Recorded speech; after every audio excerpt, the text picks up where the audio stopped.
Hey guys, this is Matt Granger, that Nikon guy. Welcome back to part 3 of our 4-way head-to-head test between the Canon, Nikon, Sigma and Tamron 24-70 f2.8 lenses. So far we ran through all of the specs and then we looked at focusing abilities. In this section we're looking at bokeh. I know everyone loves a good bokeh test.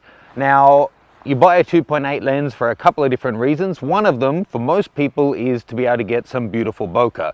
So a lot of people will be wanting to shoot these wide open at f2.8 a lot of the time. So I'll be doing the test at 2.8, of course, but a lot of people like to step them down just a little bit because you tend to get optimal sharpness and remove any vignetting, which we're going to test later on, both of those subjects, around f4. So I'll also test the bokeh at f4.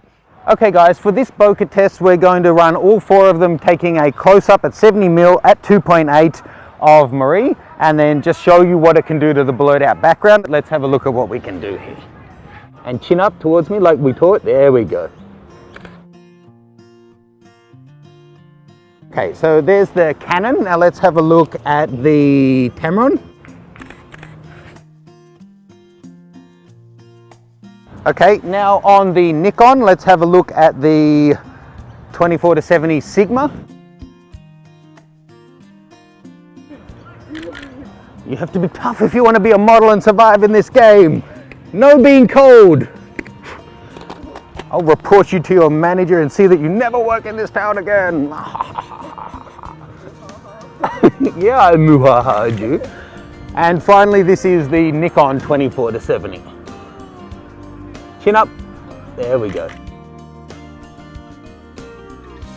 Marie had to go home, so I brought in a even more beautiful model potentially to finish off the shoots. My Nikon D4. Now I'm trying to be really fair and impartial, but you got to at least let me include my baby in there somewhere. This is a Lambie, if you haven't met her before, my new pride and joy. So I'm going to run through on each of the different cameras, taking from the same distance away shots with all the same settings, just to show you how much we can blur out that background. And I'll get some really close-up ones near their closest focusing distance to really maximize the out of focus blur and minimize the depth of field to show you exactly what we can create there. So let's have a go. I'll be shooting these at 70mm at f2.8. First off, this is on the Canon lens, focusing on the Nikon on the pentaprism. And now I'll get one at f4, which is, you know, one stop slower, where you'll be getting better sharpness, less vignetting, optimal image quality, and then see how it's going for bokeh.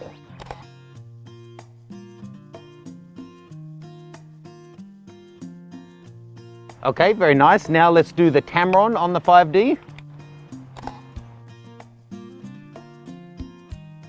And then at f4.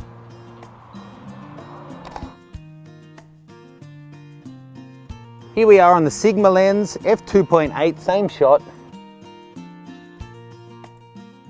And at f4. Okay, and finally here's the Nikon lens at f2.8.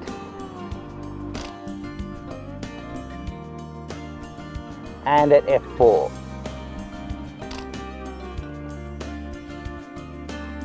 Okay, next up I'm going to go in as close as they'll let me focus at 70mm at 2.8 and then really show you the maximum bokeh I can create with each of these lenses using my beautiful D4 as the test.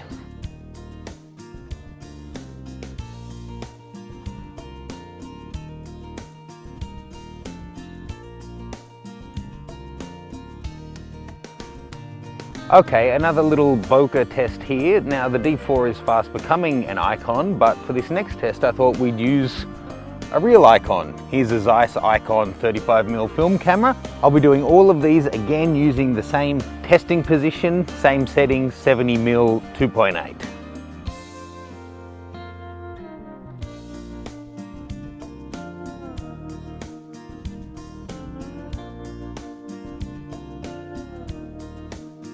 Okay guys, so that's the bokeh test done. What did you think? I'm not gonna say which one I think is best necessarily. I'll save it all up for the conclusion, but you've seen the images there.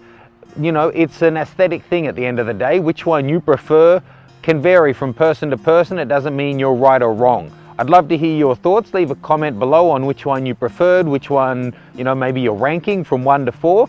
And yeah, click to like, click to subscribe if you haven't already. I would love to see you all getting involved. Thank you for watching. This is Matt Granger, that Nikon guy. Until next time, get your gear out.